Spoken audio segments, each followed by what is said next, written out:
Lecture 7 CC physics 502 solid state physics unit 3A free electron theory of metal. બરાબર. Okay, lecture 6માં આપણે ઉષ્માધારિતા ઇલેક્ટ્રોનની ઉષ્માધારિતા C electron is equal to π²/2 n kBT કૌંસમાં T/TF સૂત્ર તારવ્યું. હવે આજના લેક્ચરમાં આપણે ડિસ્કસ કરીશું theory of Sommerfeld for conduction of metal, એટલે કે ધાતુઓમાં વિસ્તરણ વિધેય અને વિદ્યુત વહન. બરાબર છે, જેની આપણે આજે ચર્ચા કરીશું. તો કોઈપણ ક્ષેત્ર કે થર્મલ ગ્રેડિયન્ટની હાજરીમાં, એટલે કે કોઈપણ ક્ષેત્ર એટલે કે વિદ્યુત ક્ષેત્ર પણ હોઈ શકે અથવા ઇલેક્ટ્રિક ફિલ્ડ પણ હોઈ શકે. અને થર્મલ ગ્રેડિયન્ટ એટલે કે ઉષ્મા, હીટ આપીએ છીએ. બરાબર. તો હાજરીમાં ઇલેક્ટ્રોન વાયુઓ માટે ઉર્જા અને વેગમાન વિતરણ વિધેય નીચે મુજબ લખી શકાય. તો FE જે આપણે આગળ જોઈ ગયા છે, ફર્મી ડિરાક ડિસ્ટ્રીબ્યુશન વિધેય, તો FE is equal two 1 epsilon exponential કૌંસમાં E - EF kBT કૌંસ પૂરો +1. ઓકે, હવે આ જે ઇક્વેશન છે ફર્મી ડિરાક ડિસ્ટ્રીબ્યુશન વિધેયનું, એમાં E is equal two p²/2m મૂકીએ. ઓકે, તો આપણું હવે જે ફંક્શન હતું E ફર્મી ડિરાક ડિસ્ટ્રીબ્યુશન વિધેય એનર્જીના ફોર્મમાં હતું. હવે આપણે એને મોમેન્ટમના ફોર્મમાં લખીએ. તો F0p બરાબર 1 exponential p²/2m EF divided by kBT +1, જે ઇક્વેશન 1માં દર્શાવેલ છે. ઓકે, હવે જ્યારે ધાતુને ઇલેક્ટ્રિક ફિલ્ડ આપવામાં આવે તો સંતુલિત વિધેય શું થશે?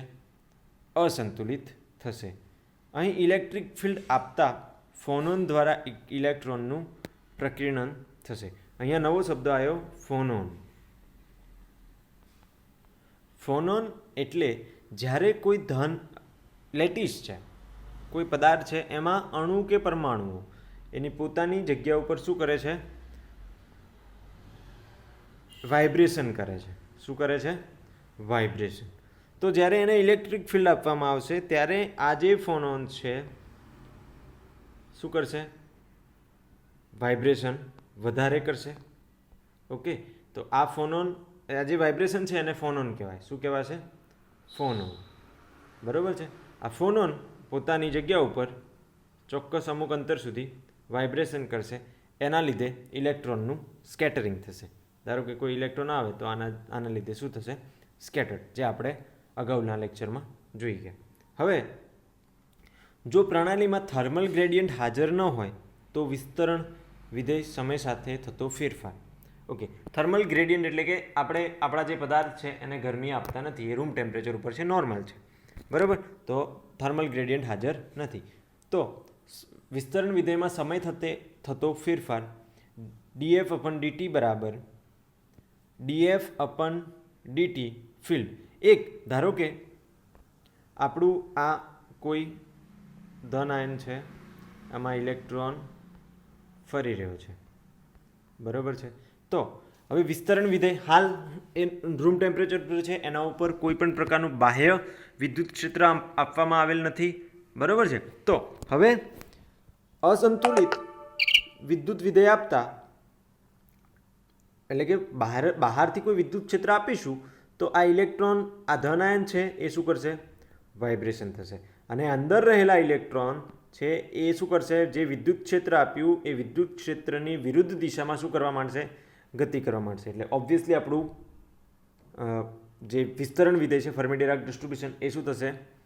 અસંતુલિત થશે. અને બીજા જે આ ઇલેક્ટ્રોન છે એ શું થશે? જે ધન આયન છે એના દ્વારા શું થશે? સ્કેટર્ડ. એટલે આપણી જોડે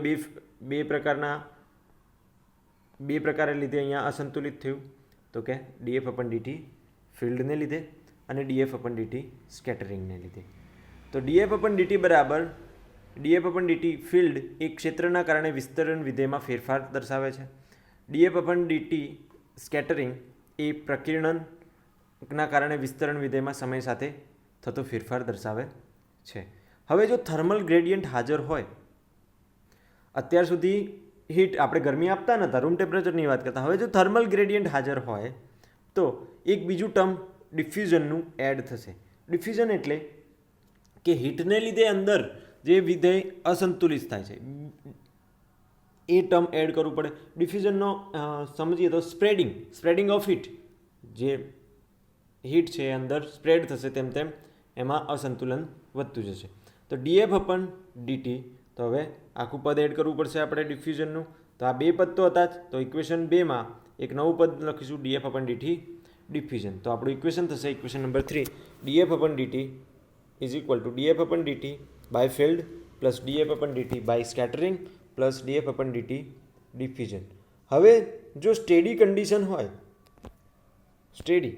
આ બધાથી સ્ટેડી કન્ડિશન હોય તો આ જે ડીએફ અપન ડીટી છે એના બરાબર આપણે શું લઈશું? 0. ઓકે, ચલો. તો 0 બરાબર df upon dt field plus df upon dt scattering plus df upon dt diffusion, જે ઇક્વેશન નંબર 4 વડે દર્શાવેલ છે. જે ઇક્વેશન 4ને બોલ્સ ટ્રાન્સપોર્ટ ઇક્વેશન તરીકે ઓળખાય છે. જો દરેક બિંદુએ તાપમાન અચળ રહેતું હોય, હવે જો સ્ટાર્ટિંગમાં જ્યારે કોઈ પદાર્થ છે, ધારો કે આ કોઈ ધાતુનો સ્લેબ છે, તો અહીંથી કરી એમ કરીએ તો ધીમે ધીમે આ છેડો પણ ગરમ થશે. પણ આ અંદરના મેટલમાં, ધાતુમાં બધી જ જગ્યાએ શું હોય? તાપમાન અચળ હોય. તો ડિફ્યુઝન બધા જ માટે એનું ડેરિવેશન આપણે શું લઈશું? અચળ હોય તો શૂન્ય, ઓબ્વિયસલી શૂન્ય થશે. માટે df upon dt diffusion is equal to 0 લેતા. તો df upon dt field plus df upon dt scattering લખ્યું, જે ઇક્વેશન નંબર 5માં ધરાવે છે, 0 બરાબર પ્લસ 0. ઓકે, જો ઋણ એક્સ અક્ષની દિશામાં વિદ્યુત ક્ષેત્રની અસર હેઠળ ઇલેક્ટ્રોન વેગ વિતરણ ધન એક્સ દિશામાં સ્થાનાંતર પામે છે, તો ઇલેક્ટ્રોનનું વેગ વિતરણ વિદ્યુત ક્ષેત્રની તાકાત ઉપર આધાર રાખે છે. ઇલેક્ટ્રોનનું વેગ વિતરણ એ કોના ઉપર આધાર રાખે છે? વિદ્યુત ક્ષેત્રની તાકાત ઉપર. કારણ કે જેટલું વિદ્યુત ક્ષેત્ર હાયર એટલું જ વિદ્યુત ક્ષેત્રની વિરુદ્ધ દિશામાં ઇલેક્ટ્રોન ગતિ કરશે. બરાબર છે? તો એક્સ દિશામાં વિદ્યુત ક્ષેત્રને લીધે લાગતું ઇલેક્ટ્રોન પર બળ, જે આપણે ભણી ગયા છે ઇલેક્ટ્રોડાયનેમિક્સમાં, તો ડીએફ અપન ડીટી ડીપીએક્સ અપન ડીટી બરાબર માઇનસ EX. ઓકે, જે ઇક્વેશન નંબર 6 અહીંયા. તો એક્સ દિશામાં લીધે અહીંયા માઇનસ ચિહ્ન શું દર્શાવે છે? તો આપેલ વિદ્યુત ક્ષેત્રના વિરુદ્ધ દિશામાં લાગે છે એટલા માટે અહીંયા માઇનસ દર્શાવ્યું છે. ઓકે, ચલો. તો ડીએફ અપન ડીટી ફિલ્ડ બરાબર DF અપન DPX plus into DPX અપન DT. Okay, આ જે ઇક્વેશન હતું, આ સ્કેટરિંગને હાલ આપણે કેલ્ક્યુલેટ નથી કરતા, માત્ર ફિલ્ડની વાત કરી. તો DF અપન DT બરાબર શું કર્યું આપણે? તો ઓકે, ઉપર નીચે DPX વડે ગુણ્યા. તો શું થશે આપણું ઇક્વેશન? DF અપન DT, અહીંયા DPX અને ઉપર પણ DPX, બંને બાજુ આપણે DPX વડે ગુણ્યા. તો હવે થશે DF અપન DPX into DPX અપન DT is equal to minus EX, જે આપણે આગળ ઇક્વેશન નંબર 6માં લખ્યું, ઇલેક્ટ્રોડાયનેમિક્સનું ઇક્વેશન. બરાબર છે? ઓકે, હવે જે દરેથી ફંક્શન f તેની મૂળ સંતુલિત સ્થિતિ F0માં સ્કેટરિંગ કરી પરત આવે, તો આ સ્કેટરિંગ F માઇનસ F0ના સમપ્રમાણમાં હોય છે. એટલે કે ફંક્શન f તેની મૂળ સ્થિતિમાં F0માં સ્કેટરિંગ કરી. હવે ધારો કે આપણે ઇલેક્ટ્રિક ફિલ્ડ આપ્યું, આ ઇલેક્ટ્રોન કોઈ ધન આયન વડે સ્કેટરિંગ થયો. બરાબર છે? પણ આ જે સ્કેટરિંગ છે એ કોના સમપ્રમાણમાં હોય? તો કે સ્કેટરિંગ પહેલાંની જે સ્થિતિ હતી એ, એનું વિસ્તરણ વિધેય f, અને આ જે છે એ સ્કેટરિંગ થયા પછીની વિસ્તરણ વિધેય છે, અને આ F0 છે એ સ્કેટરિંગ પહેલાંની સંતુલન સ્થિતિ છે, અને આ અસંતુલન સ્થિતિ છે. ઓકે, તો એ કોના સમપ્રમાણમાં હોય? તો DF અપન DT સ્કેટરિંગના. ઓકે, ચલો. તો આ DF અપન DT સ્કેટરિંગ બરાબર FP માઇનસ F0P. બરાબર છે? આ ફર્મી ડિરાક ડિસ્ટ્રીબ્યુશન વિધેય છે, જેને મોમેન્ટમના ફોર્મમાં લખ્યું છે. ઓકે, ચલો હવે df અપન dt સ્કેટરિંગ બરાબર આ જે સમપ્રમાણતા અચળાંક હતો એને કાઢવા માટે આપણે એક નવો સબસ્ક્રિપ્ટ એડ કર્યો નવો કોઈ કોન્સ્ટન્ટ નહીં પણ રિલેક્સેશન ટાઈમ છે. ઓકે, તો રિલેક્સેશન ટાઈમ એટલે કે જ્યારે એક અથડામણ પછી ધારો કે કોઈ એક ઇલેક્ટ્રોન છે, આ એક અથડામણ કરે છે અને એના પછી કેટલા સમય પછી બીજી અથડામણ કરે છે, એ જે સમયગાળો છે એને શું કહીશું? રિલેક્સેશન સમય ટાઉ. ઓકે, ધારો કે વિતરણ વિધેય એફ એ પોઝિશન પર આધાર રાખતું નથી. ઓકે, આ જે છે આ ઇક્વેશન એ ડીએફ અપન ડીટી સ્કેટરિંગ બરાબર એફપી માઇનસ F0 પી અપન ટાઉ. ઓકે, ચલો જે ટાઉ એ રિલેક્સેશન સમય દર્શાવે છે. ધારો કે વિસ્તરણ વિધેય એફ એ પોઝિશન પર આધાર રાખતું નથી. હવે આપણે માત્ર f p is to F0 p plus tau df upon dt scattering. બરોબર, ઓકે, તો એફપી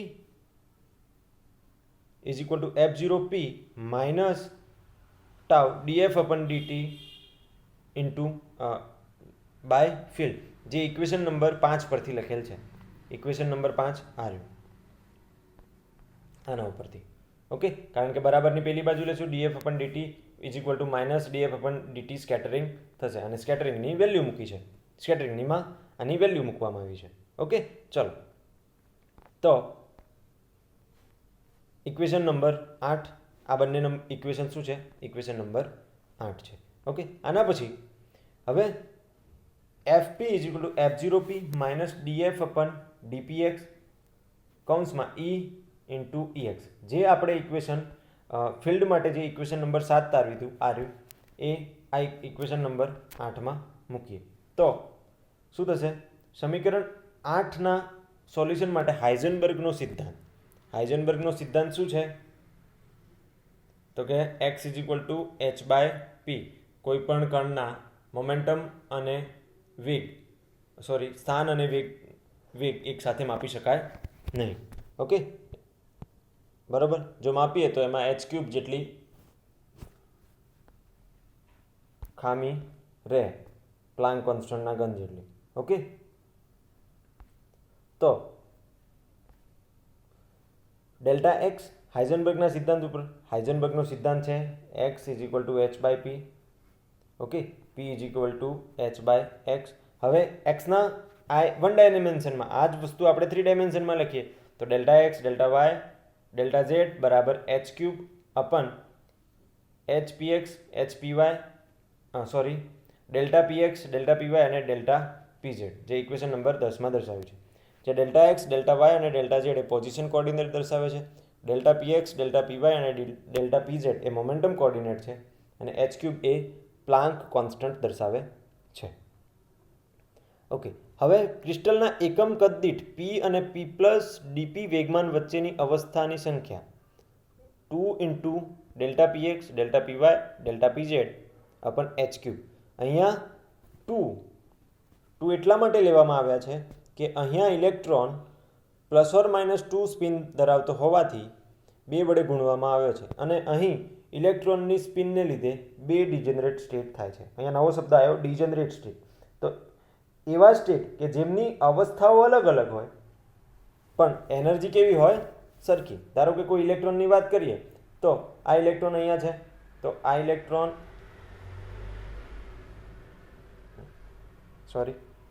-1/2 થી ગતિ કરે છે, પણ એ જ કક્ષામાં કોઈ બીજો ઇલેક્ટ્રોન છે +1/2 થી ગતિ કરે છે. તો આ બંનેની કક્ષા એક જ છે પણ એનર્જી કેવી છે? બંનેની અલગ અલગ. તો એને શું કહીશું આપણે? Degenerate state. આ પાઉલી એક્સક્લુઝન પ્રિન્સિપલને આધારે લખેલ છે. ઓકે, ચલો એના પછી હાઇઝનબર્ગના સિદ્ધાંત મુજબ તંત્રમાં એકમ કદ દીઠ રહેલા ઇલેક્ટ્રોનની સંખ્યા.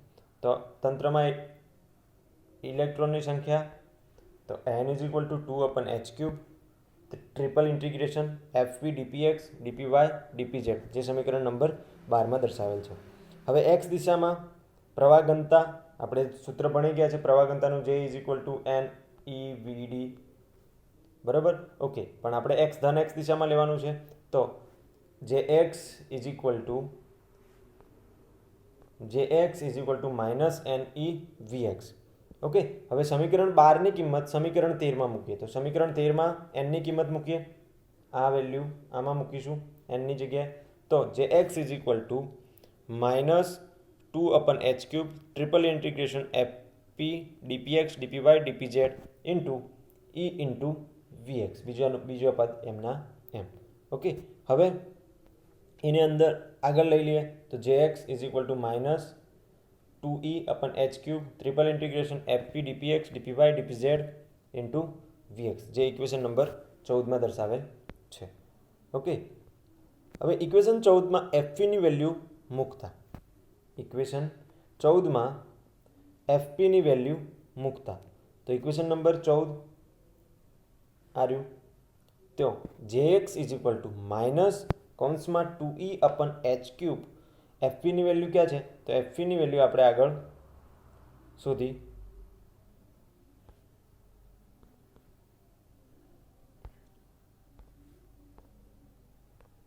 અરે એફપીની વેલ્યુ આ ઇક્વેશન નંબર 9માં. ઓકે, તો એની વેલ્યુ મૂકીશું. આ માઇનસ માઇનસ પ્લસ થઈ જશે, આ માઇનસ અને આ માઇનસ. ઓકે, તો એફપીની વેલ્યુ મૂકતા આપણને જે એક્સ મળશે, J x -2e/h³ triple integration fp dp x dp y dp ઝેડમાં ઇક્વેશન નંબર જે 14 છે એમાં મૂકીએ તો શું મળશે? -2e/h³ ટ્રિપલ ઇન્ટિગ્રેશન fp0p plus tau dpx df/dpx, અહીંયા dpx છે, into E small E into ex dpx dpy dpz into vx. અહીંયા આપણે કિંમત આ મૂકી, ધ્યાન રાખજો, આ રહી. ઓકે, ચલો, તો ઇક્વેશન 14માં મૂકી. હવે સંતુલિત વિધેય માટે f0p ઇઝ ઇક્વલ ટુ 0 લેતા. હવે જ્યારે આપણું સંતુલન વિધેય હોય ત્યારે f0p બરાબર આપણે શું લઈએ?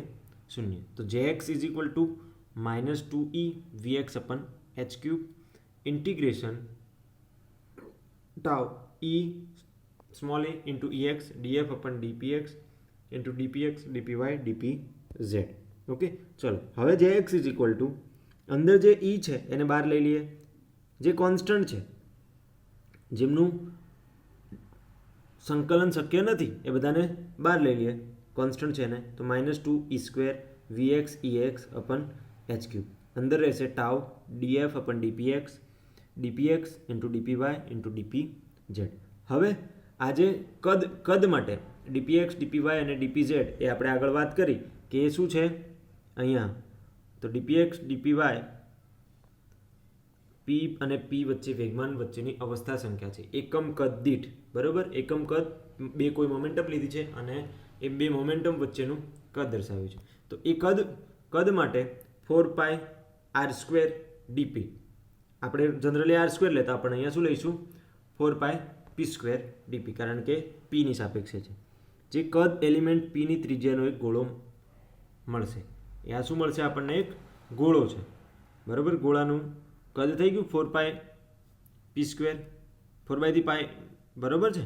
ઓકે, તો જે એક્સ બરાબર -2e² vx ex/h³ into tau df/dpx 4πp² dp. આ જે ડીપી છે આનું શું લખ્યું આપણે?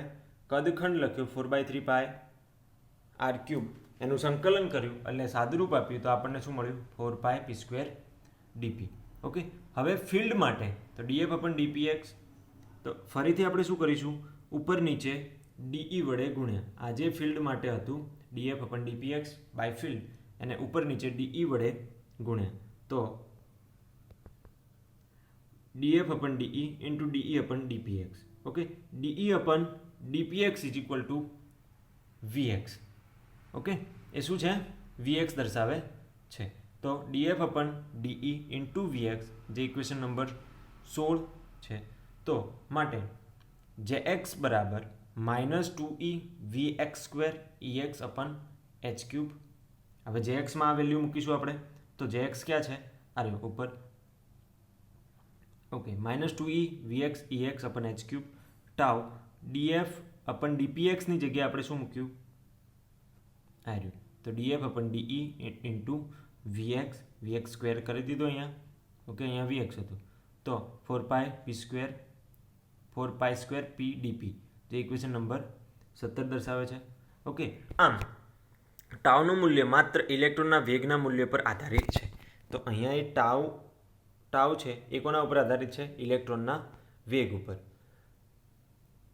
સંકલનમાં ટાઉ અને એફના મૂલ્યો ઉર્જાથી સ્વતંત્ર બને છે, તેથી ટાઉ અને એફના મૂલ્યો ફર્મી લેવલનું નજીક હોવું જોઈએ.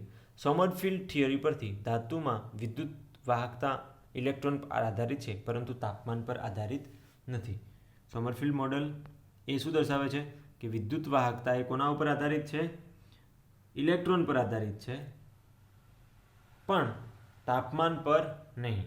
ઓકે, ચલો, તો આજના લેક્ચરમાં આપણે ધાતુઓમાં વિદ્યુત વાહકતા સમજ્યા. તો સૌપ્રથમ આપણે આપણું જે ફર્મી ડિરાક ડિસ્ટ્રીબ્યુશન વિધેય હતું એનો ઉપયોગ કર્યો. એને આપણે મોમેન્ટમના ફોર્મમાં લખ્યું અને પહેલાં સંતુલિત માટે લખ્યું F0p = 1 upon exponential p² upon 2m minus EF kBT plus 1. Okay, આ સમીકરણમાં પછી આપણે કન્ડિશન લીધી કે જો પ્રણાલીમાં થર્મલ ગ્રેડિયન્ટ હાજર હોય, તો આ ઇક્વેશન આપણે સીધું જ લખતા કે પ્લસ df અપન dt ડિફ્યુઝન. બરાબર. ઓકે, એના પછી આપણે ડિફ્યુઝનને કોન્સ્ટન્ટ ગણ્યું, બધા સ્ટેડી સ્ટેટ માટે કન્ડિશન લીધી, એટલે મળ્યું df અપન dt = df અપન dt field plus df અપન dt scattering. Okay, એના પછી આપણે શું કર્યું, તો કે સંતુલન કન્ડિશન માટે df અપન dt બરાબર 0 લઈ લીધું. બરાબર છે, સંતુલન માટે. તો ફરીથી આપણને df અપન dt field plus df અપન dt scattering બરાબર 0, આ ઇક્વેશન મળ્યું.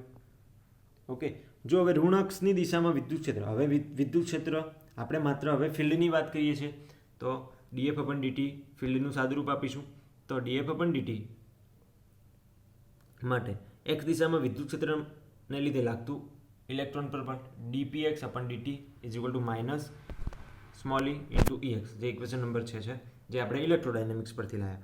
ઓકે, ચલો, હવે df અપન dt ફિલ્ડ છે, એને ઉપર નીચે dpx વડે ગુણ્યું આ જ વસ્તુને, તો એનું સાદુરૂપ આપ્યું dpx અપન dt = minus e small e into ex, જે ઇક્વેશન આગળના ઇક્વેશન પરથી આ વેલ્યુ મૂકી ઇક્વેશન નંબર 6ની, જે દરથી પછી ફિલ્ડની વાત પતી. એના પછી આપણે સ્કેટરિંગની વાત કરીએ, તો df અપન dt એ બે સંતુલન અને અસંતુલન વચ્ચેના તફાવતના સમપ્રમાણમાં હોય છે એવું કહી, અને એ કોના ઉપર ડિપેન્ડ કરે છે, તો સ્કેટરિંગ થવાના રિલેક્સેશન ટાઈમ પર ઇફેક્ટ કરે છે.